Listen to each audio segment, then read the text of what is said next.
When it comes to weight loss, no two people are the same. That's why Noom builds personalized plans based on your unique psychology and biology. Take Brittany. After years of unsustainable diets, Noom helped her lose 20 pounds and keep it off. I was definitely in a yo-yo cycle for years of just losing weight, gaining weight, and it was exhausting. And Stephanie. She's a former D1 athlete who knew she couldn't outtrain her diet, and she lost 38 pounds. My relationship to food before Noom was never consistent. And Evan, he can't stand salads, but he still lost 50 pounds with Noom. I never really was a salad guy. That's just not who I am. Even through the pickiness, Noom taught me that building better habits builds a healthier lifestyle. I'm not doing this to get to a number. I'm doing this to feel better. Get your personalized plan today at Noom.com. Real Noom users compensated to provide their story. In 4 weeks, the typical Noom user can expect to lose 1 to 2 pounds per week. Individual results may vary. Hashtag no music, no intro. Another episode of Hashtag Saints for the Podcast coming at you. I know you might have thought, oh, it's the off season. There's not really a whole much to talk about. Listen, there's a lot of shit to talk about for the Saints right now. We could spend an hour-ish talking shit about the Saints. Now, we're not going to go that long, but with the upcoming Super Wild Card Weekend, whatever the fuck it's being called, this is the perfect time for us to really just hit on all the movements and shakings pertaining to the team in New Orleans. I want to make 2 points, and then we can dive into Sean Payton and teams that's gotten permission and all that. I want to dive into 2 things off the top. First is Tennessee Titans, right? First thing they did on Monday, Black Friday, got rid of Todd Downing, their offensive coordinator, and multiple other staff or coaches on their staff. Okay? The Jets, today, fires their offensive coordinator, Michael LaFleur. I watched a couple of those Jets games, bruh. Watched a couple of them. They're not watching, but, saw Red Zone.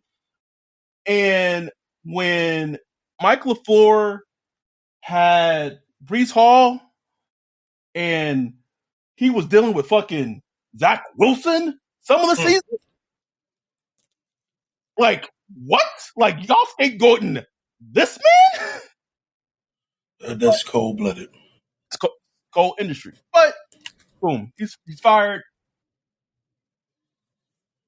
Washington Commanders got rid of Scott Turner. Why is it Wednesday? I don't care that it's the first week of the quote-unquote offseason for non-playoff teams.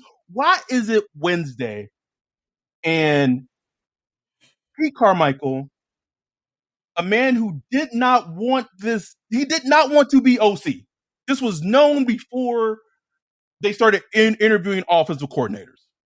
Man said he was Jon Snow. I don't want it. I don't want it. I don't want it. Don't want it.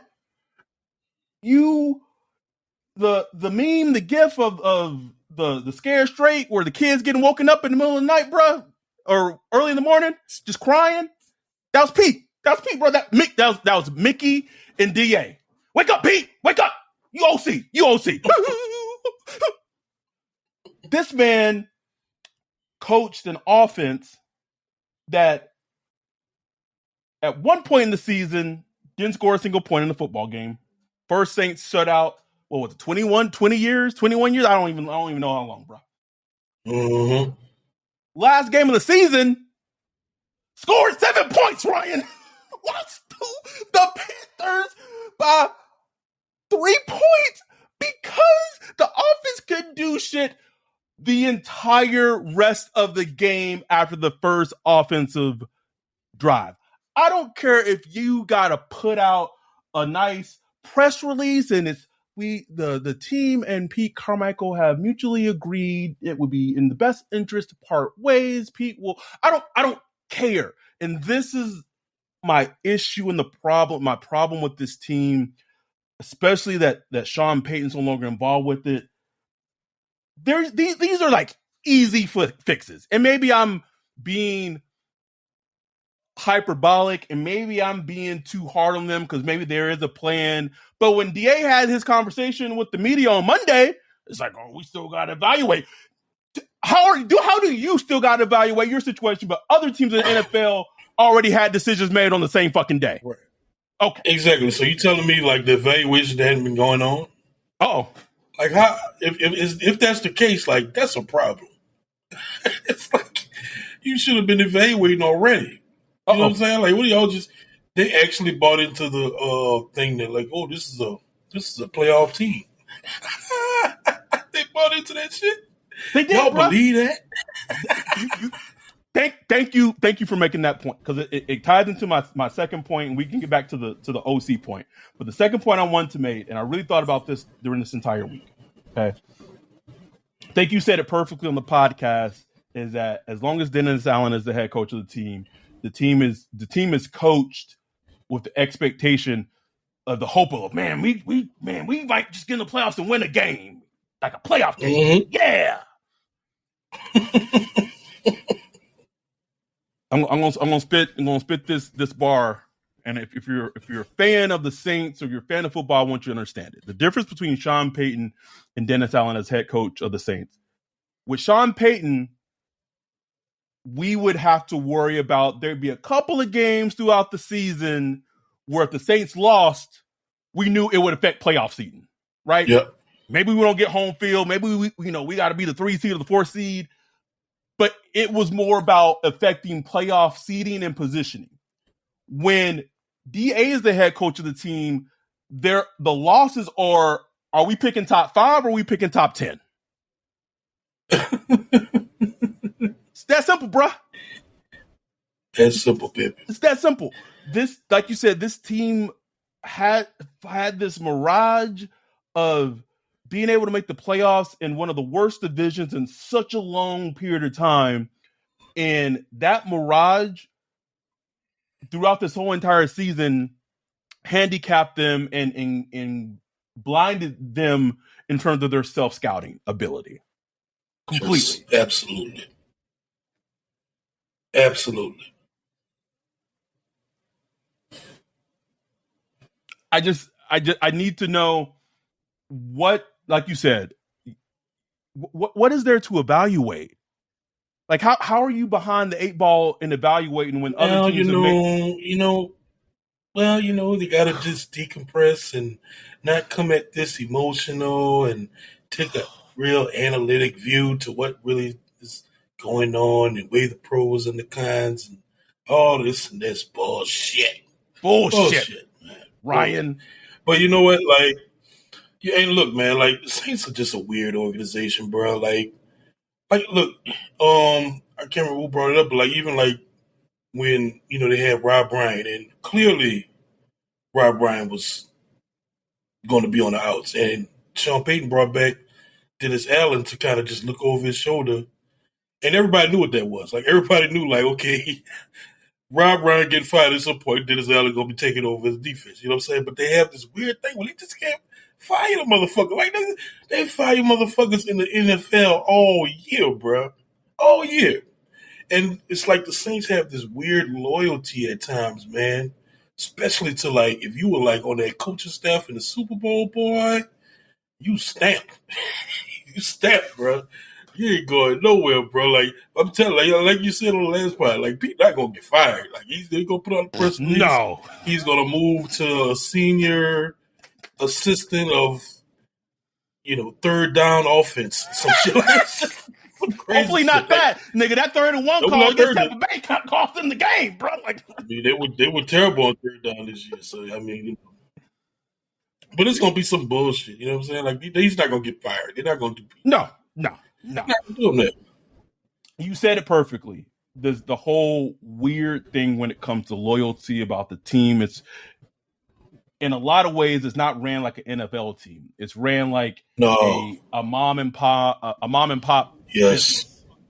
And a family business. I tell you, I work at it's a fairly large company, but it's a private company that's owned by a family, and it's a very simple. It reminds me of the Saints the way they operate.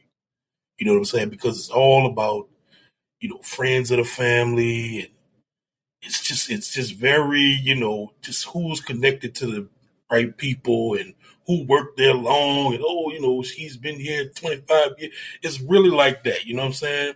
But and it just reminds me of the Saints so much. What are we doing here? You know what I'm saying? Like, what are we actually doing here? You know what I'm saying?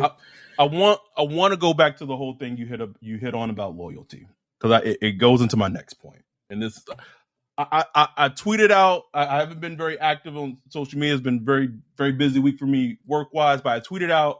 Feel like all off season, bro. Every time we talk about this team, I'm just gonna be the black guy with the glasses at the podium, bro. Just out here just spinning sermons, bro. They just getting under my skin. Get under my skin, Ryan. The thing about loyalty is that it also seeps into the fandom. Yeah. Perfect prime example. Marcus fucking Davenport, bro. We wax poetically about Marcus Davenport in that Panthers recap. I don't understand. And I'm going to say it again. I know I said it before. I don't understand how you end the season more out of shape than you started the season.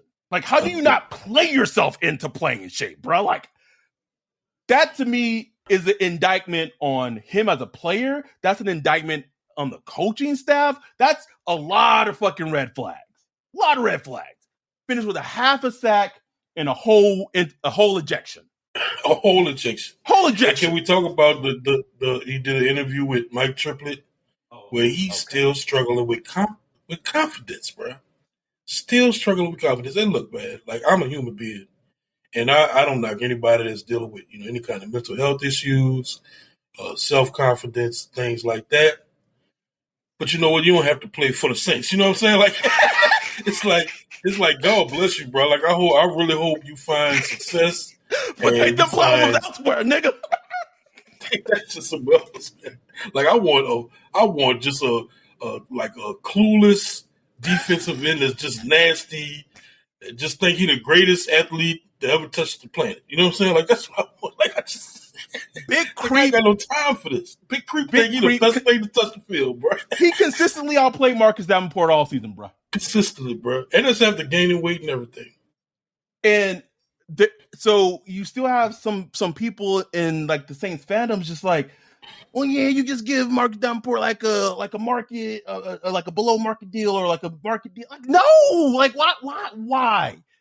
Do you, as like someone said it perfectly, a friend of mine, shout out to Elise, said it perfectly, or friend of ours, is like, y'all got problems with boundaries, like in real life. Like at what point do you just say enough is enough? Nope, not gonna do it. Right, not gonna do it. Just no, moving on. Moving on. But going to the whole thing, loyalty, word on the street is Saints want to bring Marcus Davenport back this offseason. Which is not surprising. Not surprising at all. And look, I mean, from just a like building a roster standpoint, I somewhat get it because, like we talked about, like their depth in the D line is like about to get obliterated this offseason. Even people like Streets and Tona and all those guys, all free agents. Like, so they are going to have to like just sign some guys. You know what I'm saying? But for me personally, bro, I just rather pay somebody else. I pay my little bro. Ashawn Robinson a free agent. Pay Ashawn. I don't want to hear anything about the devil. But like, no, I know what this devil is. He done showed me consistently how he is for 5 years. Don't need it no more. I don't need it no more. Consistently inconsistent. And I don't want that. They said let's do that for maybe another year or two. Maybe next year gonna be the year. It's loyalty, bro. It's loyalty. It's crazy. It's sunken fallacy cost. It's loyalty. Mm-hmm. It's all of that mixed in, and that's why I really think, and it's not gonna happen. It's not gonna happen. But I really think. And I know, can Mickey, if you're listening, Mickey, I want to address you directly, Mickey. I'm talking right now to Mickey. I'm not talking to Ryan. I'm talking to Mickey. can you hire someone that has little to no ties to the organization? Oh my God. Who is not going to come in and try to sabotage the Saints and just give you and try to say shit to make the team worse or make the organization worse. But can you hire someone, just one person, just this objective person who's worked in the league, objective, bro, evaluates teams? What up? I'm gonna feel dirty saying it, but maybe call up Dan Orlovsky, bro. Like, pretty knowledgeable dude. Yeah. Like, somebody, nigga. Like, it doesn't even have to be somebody in the NFL. It could be somebody from media. Just bring Mac Mayock. Mac Mayock suck. Yeah, but just come in and just another ear, like just another eye to come in and say, yeah, this guy kind of sucks. You know who they should call? They should call Daniel Jeremiah in that bitch, because Daniel Jeremiah was for real on the money. On the money, bro. I tell you, I listened to. Matter of fact, I stopped listening to podcasts for a while because of this. I was listening. It was before the season started, and Bucky they were going through like the top five rosters in the NFL, and Bucky Brooks was like, he had the Saints at like number 2, second best roster in the NFL. And I'm like, hell yeah, you know what I'm saying? This was around the time, we was getting hyped for the season, you know what I'm saying? And then the Jeremiah was like, nah. He was like, man, he's like, I'm just not seeing it, bro. Like, they got this problem, that problem, da-da-da-da-da. I was like, man, fuck this podcast. I ain't listening to shit. Fuck DJ. I unfollowed him, bro. Unfollowed him. This again, us sports fans, bro. Like, sports fans. This is us as sports fans. Like, and we're not even hyper fanatic, but there's still like things that we do that is some. I tweeted DJ like, man, look, you're pretty knowledgeable, but you don't know nothing about the Saints. Like, you just tweet him, bro. Called him out. And then when we started sucking, I had to find that tweet and had to hit him with the Shaq meme. Like, oh, sorry, I was unfamiliar with your game like that. Meanwhile, Peter King saying we going 13-4 and shit. Like, I'm like, oh, call up DJ. I just showed you. Call up Mickey. You need an objective eye, just give you an honest evaluation about the team, because I'm trying not to be super pessimistic, because you do have building blocks. They got Chris Olave. They got Shaheed. They got Juwan Johnson. Assuming that they do right by him in free agency, he doesn't go elsewhere, because I never know with this team. But you have some building blocks. But there's some shit like we didn't even hit on that. We didn't even know this when we did the recap. Trevor Penny has a Liz Frank injury that's worse than Cesar Ruiz. Like, you can't even bank on. Like, that's pain, Ryan. Pain. That was one of the few little slight positives. Like, okay, at least you got Penny. He looked physical in the final game. And Ruiz had improved in year 3. Like, nope, no. We got McCoy, an achy, degenerative knee, achy hip, Ryan Ramczyk. Ruiz still it's funny. It's funny though. It goes back like when the Steelers drafted Kenny, we said it, bro. Like, that's a move that Saints gonna look back on. Like, I ain't gonna say like, oh, we regret, but bro, like, just imagine if they did take Kenny instead of Penny. And this is not no indictment on Penny. Penny could very well end up being like a great player. I enjoy watching him, by the way. But he could very well end up being, but this is not that. But just imagine the difference of the feeling of the season. The entire trajectory. You say you had Jameis, then you put Dalton in there, then you get through half the season, it's not looking right. Then you get Kenny in there, he takes his bumps and bruises, then he starts looking promising. You just got a whole different feeling about the season. Like, okay, we got a little something here going in the next season. Let's go get 2 wide receivers and a running back, build around Kenny Pickett and see what he's going to do. You know what I'm saying? It's just a different feeling you have. But now it's like we're in the wilderness where we don't even have nothing to look forward to, like, bro. Like, it's for the whole trajectory of the team looks completely different. That's why I said records aren't the same. Like, what's the Steelers record? 8-9 or something like that. Very similar record to us. Yes. But they have a completely different feeling going in the next season. Even though they're sitting at home just like us, They had a subpar season just like us, but they have a different feeling going in the next season. And that feeling may not work out or not. It may, Kenny Pickett may not elevate himself at all and could be trash. Who knows? But the you're on that Steelers path. finished 9-8. 9-8. You know what I'm saying?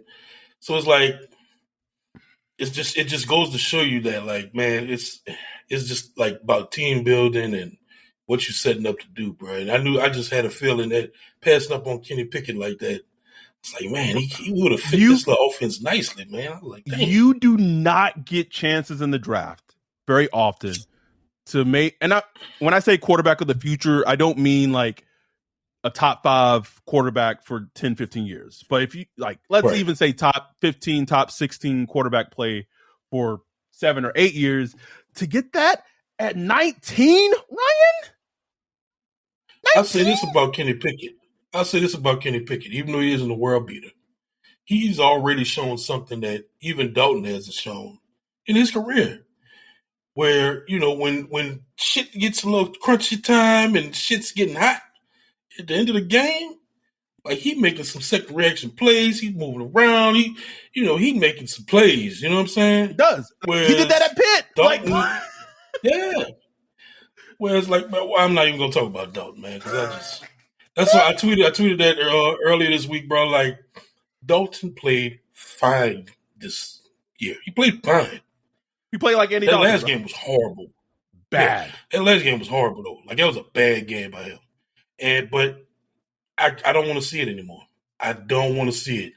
Yes, if you surround him with like 4 all-pro wide receivers, a great offensive line, a great defense, yes, he will probably be fine. But it's like, I don't want to deal with that. Like, he doesn't elevate at all, bro.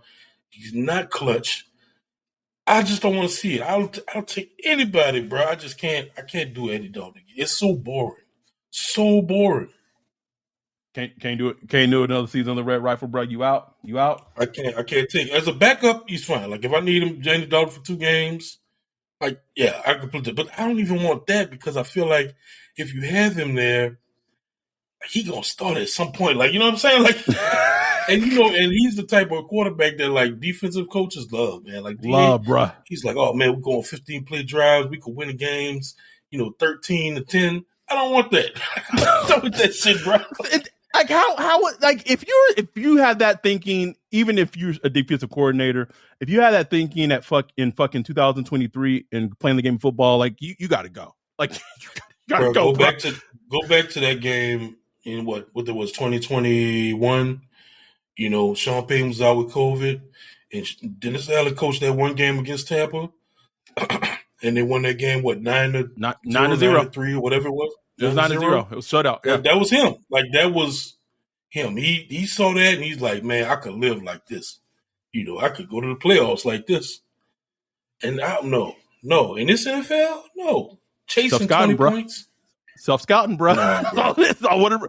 You brought up a good point in terms of, like, how like you talked about kind of coaching and teams finish, and I quote tweeted something, and say what you will about Elon Musk, and he's a piece of shit, but, like, kind of seemed like the analytics of your tweets is a little interesting to see, and so this tweet by the Twitter metrics or whatever kind of went viral is a speech that Dan Campbell was given to the Lions after the Green Bay game. Lions finished 9-8, by the way, and they started the season like 1-5. Just saying, coaching. And I quote tweeted the video that the Detroit Lions Twitter account had put on Twitter, and I just said, you should have stepped down a season sooner at Sean Payton, even though I'm blocked on Twitter by Sean Payton. And if you can't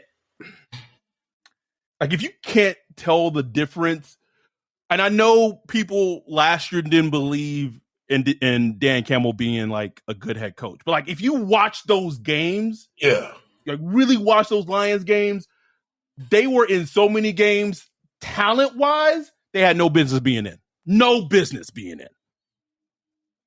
Yeah, they got off to a rocky start. They didn't start off great this season. They start off 1-5. If they didn't shit the bed against the Panthers in Week 17, they're probably in the playoffs. Yeah, That's how crucial coaching matters across Jared the board. Goff. Jared Goff, bro. Who was just giving to them just just take Goff. You know what I'm saying? Like salary dump, like a salary filler, basically. Just take. And he been cooking. He looked so good at points this season, Ryan, with coaching from Ben Johnson and that offensive scheme.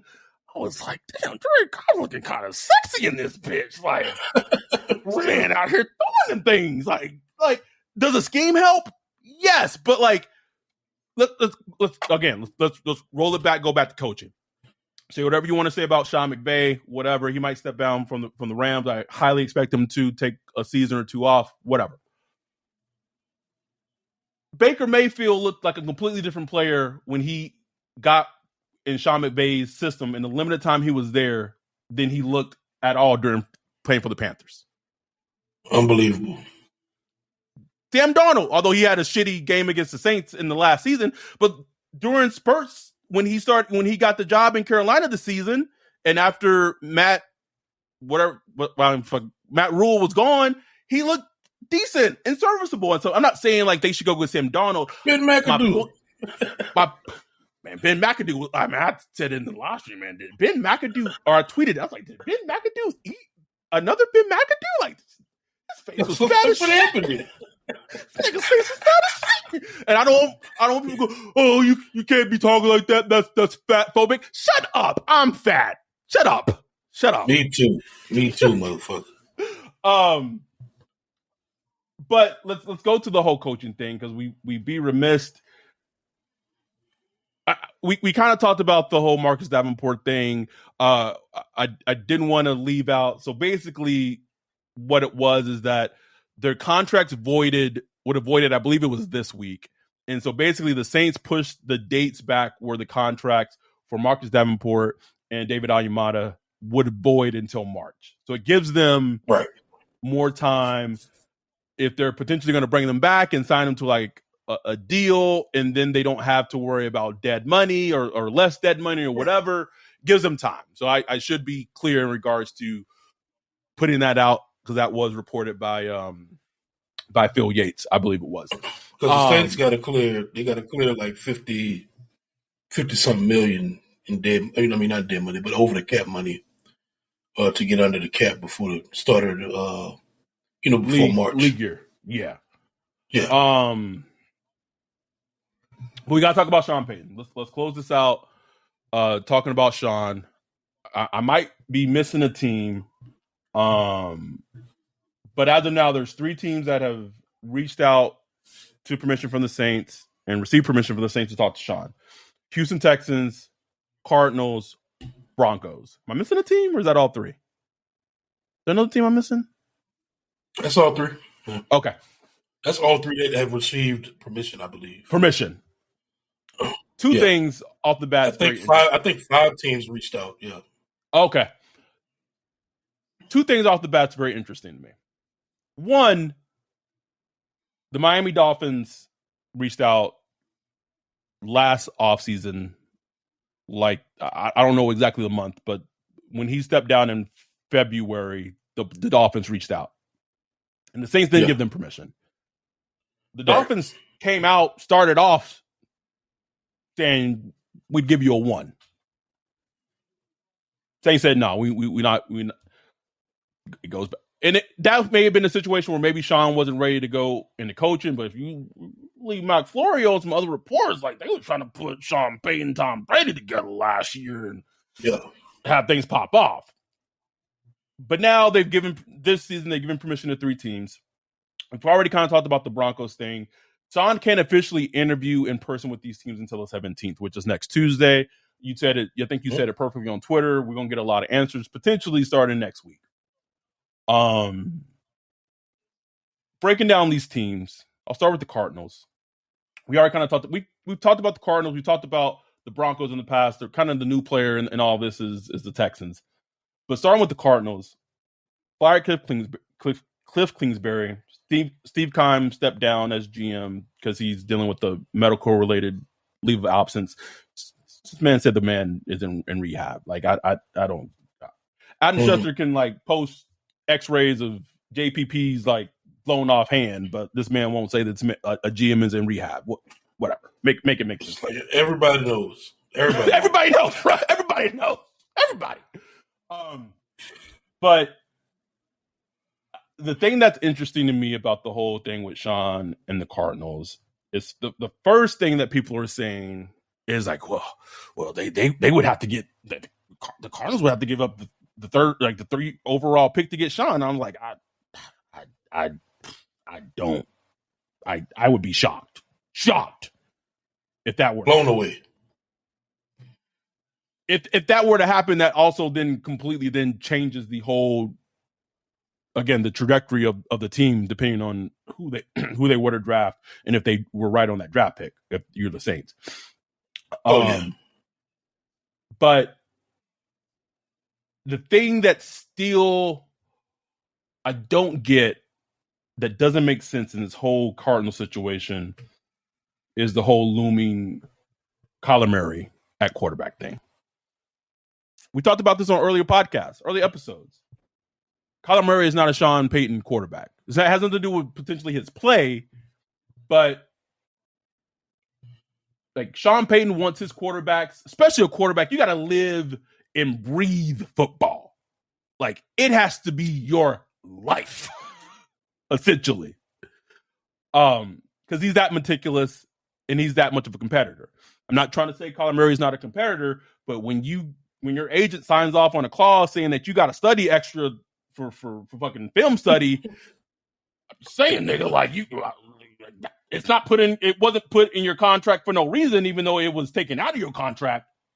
So I think the big thing right now is if you're the Cardinals and you're Michael Bidwell, who's the owner of the Cardinals, and he's pretty much has come out and backed Kyler this week, like how do you convince, if this is what's happening, how do you convince a person like Sean Payton to roll the dice with Kyler? Is that conversation? Because let's not also forget, Kyler has a torn ACL and I think maybe even a torn MCL. He is not playing football next year. At least the beginning. At least I would be shocked if he played football next year. Like he injured that way later in the season. But time will tell, man. So I wonder what the pitch is, right? Because you're gonna try to get him to believe in Kyler, and then Sean loves a challenge. So like if he has to start a whole entire season with fucking Colt McCoy or whoever, that's nothing to Sean. Light work for him, right? But I wonder if those conversations are in year 2, if you have a season with Kyler and you realize that he's not the guy for you, you will have the power to trade him if deemed necessary. It's just tricky. It's just the Cardinals thing to me is such a tricky negotiation that I don't know if I see it as a logistical place. Yeah, I don't either, bro. Like I had the same feeling you have. Like that's the only thing I could see if they say Sean Payton, you can come here and you have complete control. You won't get rid of Kyler, whatever you want to do. You're not tied to anybody. Then I could see it being a more attractive spot. Bidwell is a really nice guy. He is a loyal owner. He extended Steve Keim and Cliff Kingsbury when they should have been and gave him a 10-year contract, Ryan. No goddamn, like everybody like why? But he's a really nice guy. He's very loyal. Like Steve Keim, man, he fumbled the bag so many times as a GM, but I mean, he stuck with it. He's been part of the organization since like the 90s. You know what I'm saying? Like he's just one of those. Has he been with the Cardinals for that long? That long, bro. You know what I'm saying? So he's a real loyal dude. So I could see that owner being somebody that Sean Payton would like. You know what I'm saying? Because he's not like an owner that sticks his finger in. He just wants a winner. That's all he wants. You know what I'm saying? So I think that would be key for Sean Payton. Like, who am I working for? Because whoever Sean Payton goes to work for is going to have a direct line. He's not answering to a GM. He's going to answer to the owner. Period. So he doesn't want to. He don't want to fidget the owner. The Broncos. Well, we'll talk about the Broncos, but like they have a new owner. A descendant of the wall, Mark family or whatever. who knows what that is? Like it's a like you don't know what type of owner that is. It's not starting off good because he fired the coach after 1 year, which I mean deservedly so, but still. Oh yeah, it's one of those. He needed to go. Yeah, he needed to go. Like, but it's just one of those things like is this going to be like a thing to just a revolving door type of thing? You don't know because it's a new owner. Nathaniel Hackett said in the press conference he felt like he was like a little in over his head or something like that. I was like, what? He said, what? To the media? Like, coach. Oh boy! I knew that man was on borrowed time when he said that shit out loud, bro. But yeah, back to the Cardinals is just like something just don't feel right about it. Now they were talking today about them trying to trade Nuke Hopkins, so like maybe they try to get some picks so they don't. So maybe they try to get picks so they don't have to give up the third, or they're not going to give up the third probably, but just to have more picks to trade. I don't know. So I could see the only thing I could see it working the way of the Cardinals is Sean Payton says, all right, I'm in, but this is what I need you to do. I need you to find a team, figure it out cap wise. It's not my problem. Like I might get my guy Kai in New Orleans to come over here and figure this out. But figure this shit out cap wise. I don't want Kyler. Don't want him. Find a trade partner. I'm pretty sure, even though he, has a torn ACL, you can find a trade partner to trade Kyler Murray to in the league. Can he? He would. You think so, bro? I don't know. I think so, bro. I think so. Like I know we're down on him, but it wasn't more than like a season and a half ago, or not like a season and a half ago. Like for like half of last season, he looked like he was an MVP candidate. Yeah, like you know what I'm saying. You're not lying, yeah. So I don't think it would be hard. And Sean says keep the 3 pick. We'll figure out trade compensation. Maybe we trade Nuke. We trade him for 2, maybe 2+. And then you can maybe give a 3 to New Orleans this season, or 3rd round pick, or to New Orleans this season, or in the 1st round, or to them next season, whatever.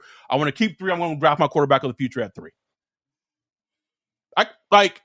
That's the only thing to me that would make sense.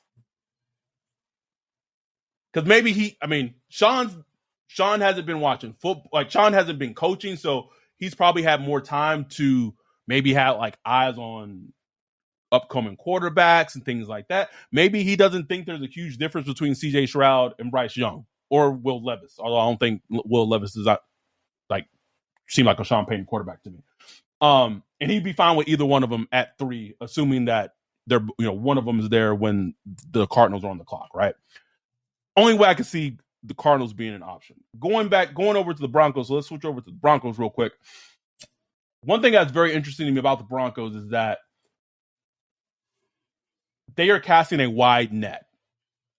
So they have permission to talk to Sean. Yeah. They've been also, I don't know if it's been confirmed, but I know they've had like potential talks with like Jim Harbaugh.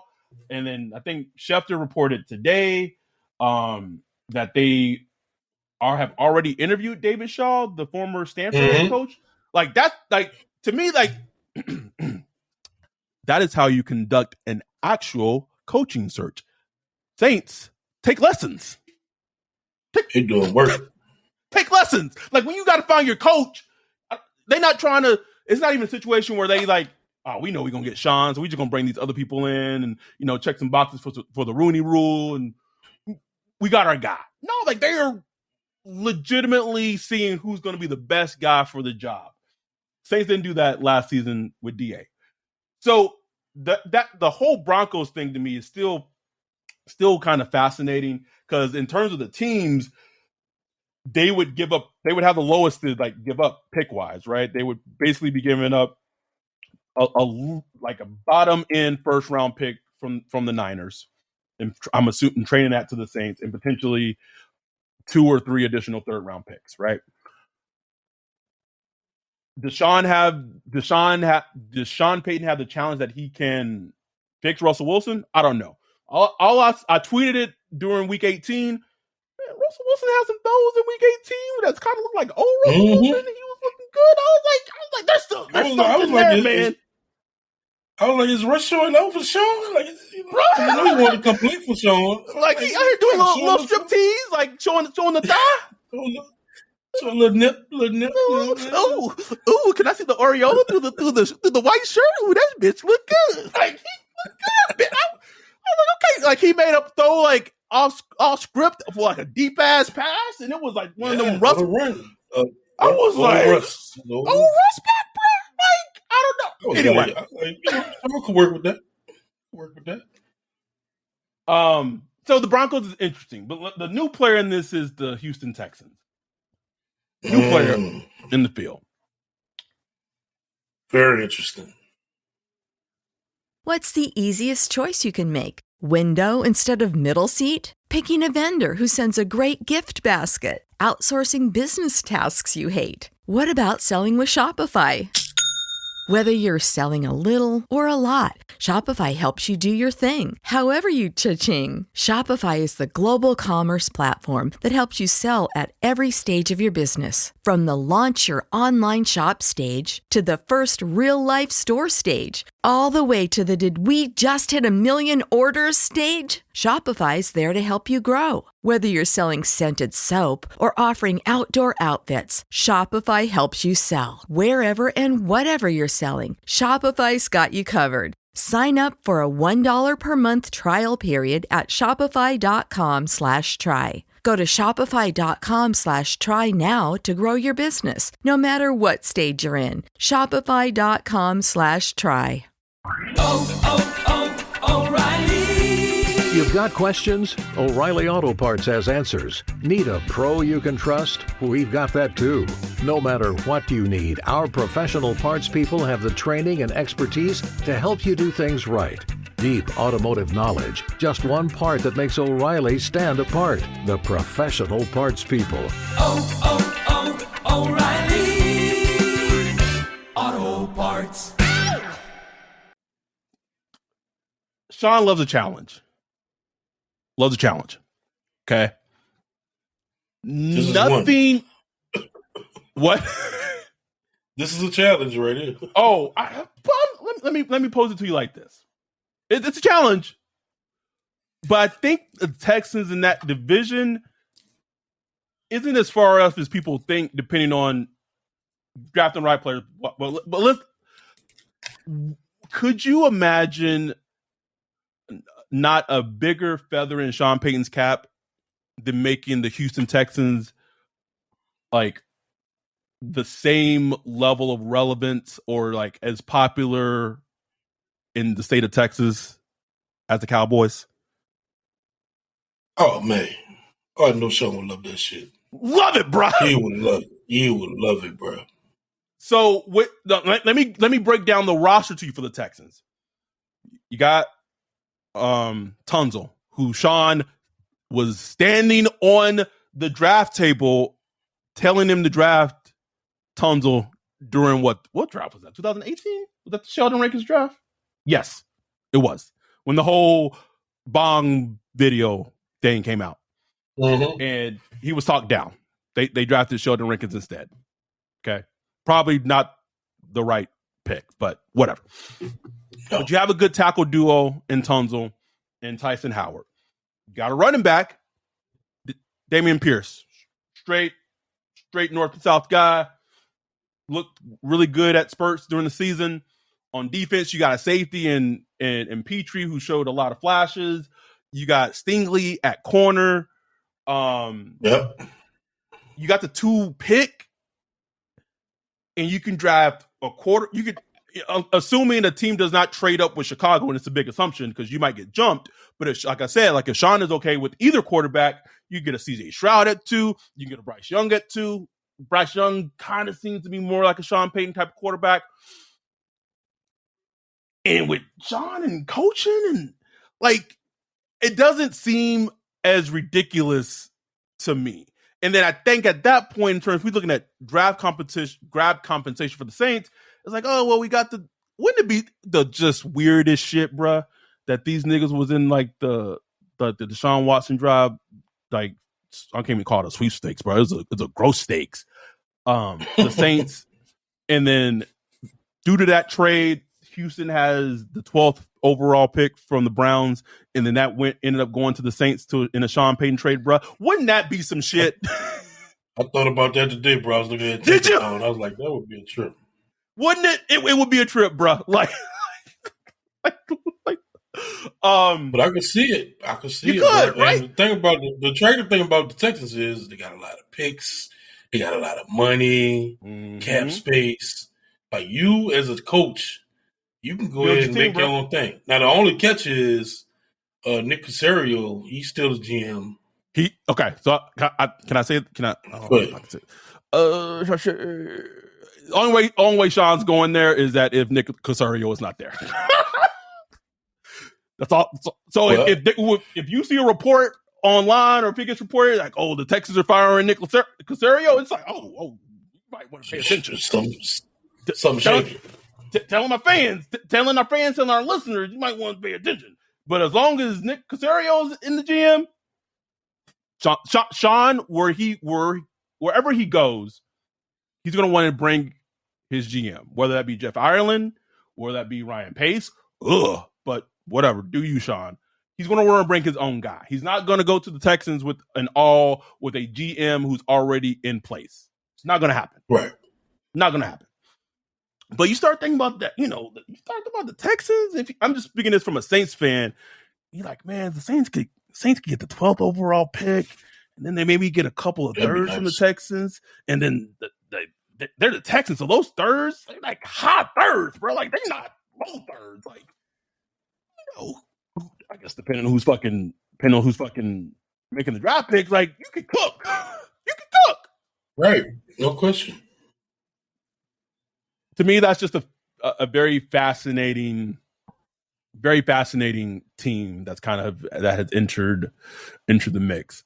But really I think fans who listen to this really need to maybe just understand maybe there's not a team out there right now that Sean goes to. Like Sean exactly seems very, and I know that Alt Breer, put this in his, I don't know if it was morning quarterback or whatever it was, put in an article this week, like Sean might just sit out another season, man. And like he got a cushy job in Fox. He living in LA, he getting paid still decent money just to talk football. And for the Saints, that sucks. Yep. Because he'd be 2 years removed from football. He'd only have 1 year left on his contract, so the leverage is pretty much gone. So that would suck for the Saints. Like that would be a real fuck you, like a double fuck you to the Saints. You know what I'm saying?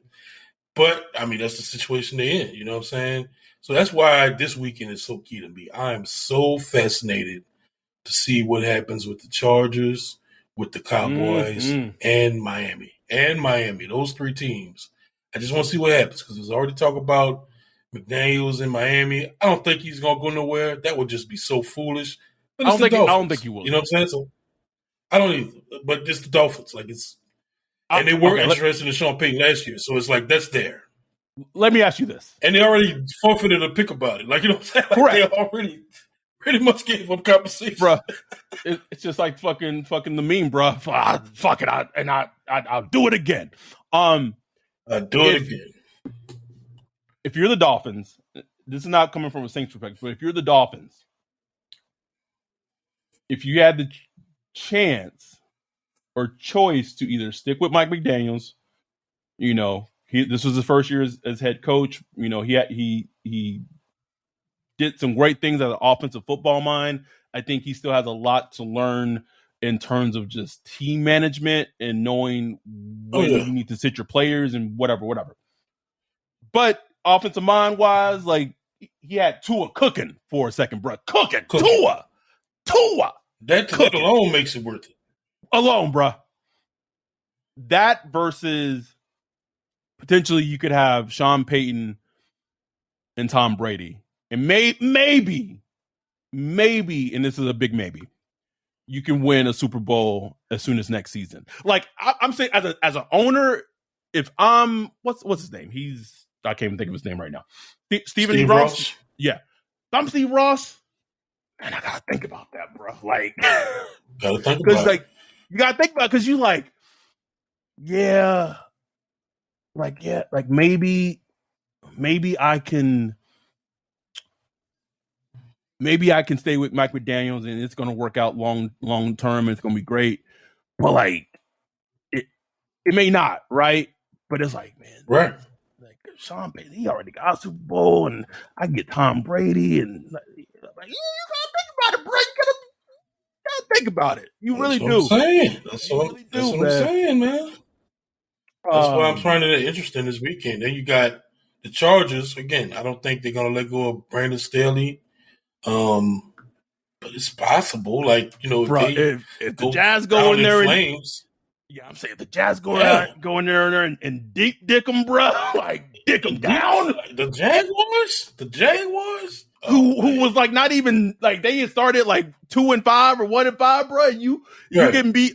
But I'm saying this, bro. If the Jazz go in, well, the game is in Jacksonville. But if the Jags like beat the Chargers by like 20 plus points and it's not like competitive, bro, you got to think about it, bro. Gotta think about it. On a side note, bro, I'm not even a Jags fan, but I would love to be in that stadium for that game, bro. Like, I know that bitch gonna be hype. Humming, bro. Humming. As a like Brandon Staley, you could. It was just so weird because he does a lot of things coaching wise where it's like you dumb, but like having his starters play for as long as they did in Week 18 when your playoff position was locked, and then Mike Williams gets like walked off and carted off the field. Like, what the fuck are you? Kind of broke back. Oh, he broke his back, bro. I mean, some kind of back issue. Oh, man, career could be changed. You know what I'm saying? The doctor said he's like a key player, like your best wide receiver, bro. Like, what are you doing? Oh, and you know, Everett brought up something I've been thinking about with the Chargers all year. It's like, man, is the owner gonna pay? Pay Sean? That's the thing. That's a cheap ass dude, bro. Cheap. So I don't know. Because he probably look at it like, Brandon Staley, I'm paying him, $6 million a year, whatever. I'd rather just keep that $14 million, change and figure it out. You know what I'm saying? So I don't know. We'll see. Then you got the Cowboys, who's always lurking. You know what I'm saying? Just always out there, just lurking. I mean, we don't know with Jerry Jones, bro. Another one and done in the playoffs. Jerry Jones and Sean are very similar in how sometimes they just do things just strictly based off their emotions, bro. Off emotions, bro. Off emotions. Which why, like, if Sean went there, like that shit would either be good, like real good for like a very short period of time, or it will blow up real quick. There's no in between, bro. No in between, man. He'd be trying to retire again. But if the Cowboys, like if Tom Brady go in there, I mean it's in Tampa, right? So it's at Tampa because they won the NFC South, so it's at Tampa. But it's just like I said about the Jags, that Jags Chargers game, bro. The Tampa Bay Bucks, who looked like uneven pretty much all season, and I can say the same for Dallas. Like the offense been uneven, the defense. They started out as game beaters, but now they just like.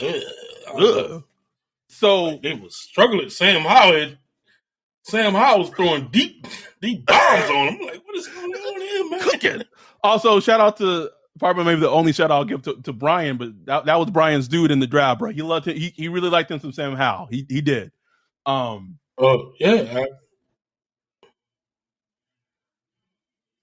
I just if Dallas goes out flaming, bro, like lose by 30 plus points or 20 plus points, and it's not close, bro. Monday, Jerry might. We see one of them press conferences where Jerry out there talking like, "Oh, there's gonna have to be some answers." I'm like, "Oh shit, are there gonna have to be some answers, Jerry?" Exactly, and that's what I'm saying. Like, so you're gonna have, see what happens this weekend. Then you got the 17th looming, knowing that's when Sean Payton interviews with these teams, and he's been cleared to interview with these teams. So it's going to happen. At least the interviews are going to happen. That would light the flame for one of those three teams or all of them to make a move if they do want Sean Payton. So that's why next week is going to be real fascinating because we're going to get answers some kind of way. Like what the answers will be, Could be Sean Payton just say, I'm stick with Fox. Whatever it is. But we're going to find out. You know what I'm saying? Yeah. Like, we're going to learn something. We're going to get closure some type of way. But I just wanted us to record. We're not going to have any episodes this upcoming weekend. Even after playoffs games, we can talk about them next week. I'm pretty sure there'll be more Saints shit to talk about next week and kind of go over the playoff games really quickly. But I just wanted us to put this episode out because there has been, even though the season ended on Sunday, from Monday to like now, I feel like there's just been tons of information that has come out. And so we wanted to get this out there.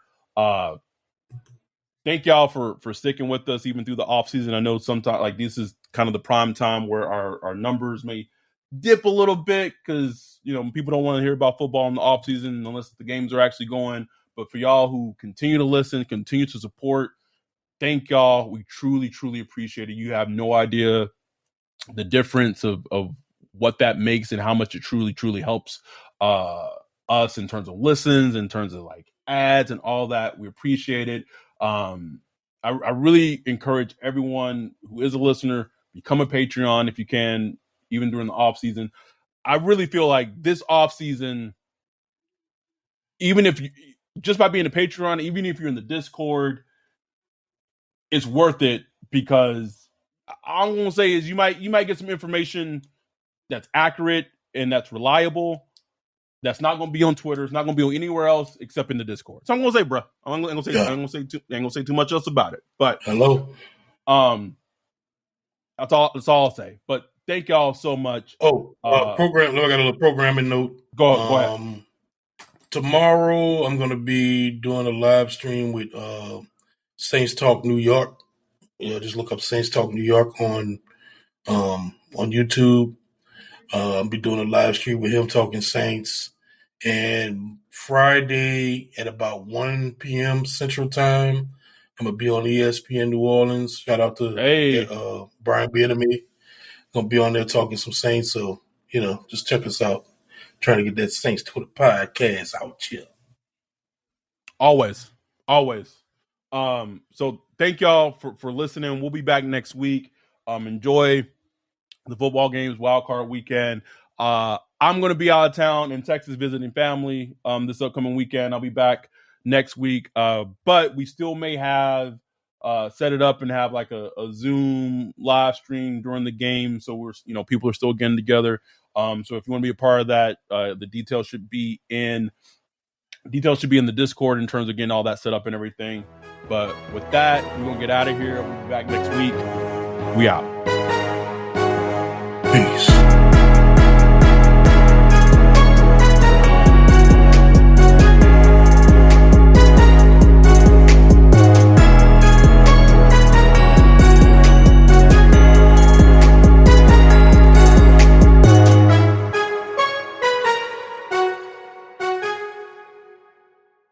Catch those springtime vibes all over Arizona. Break out of the winter blues by hitting the water at one of our lake and river parks. Take a hike among the wildflowers. Just make sure to stay on the trails and leave the flowers for the bees. Discover Arizona's best kept secret and visit azstateparks.com/amazing to start your springtime adventure. O'Reilly. Check engine light on? Take the guesswork out of your check engine light with O'Reilly Veriscan. It's free and provides a report with solutions based on over 650 million vehicle scans verified by ASE certified master technicians. And if you need help, we can recommend a shop for you. Ask for O'Reilly Veriscan today. O'Reilly Auto Parts.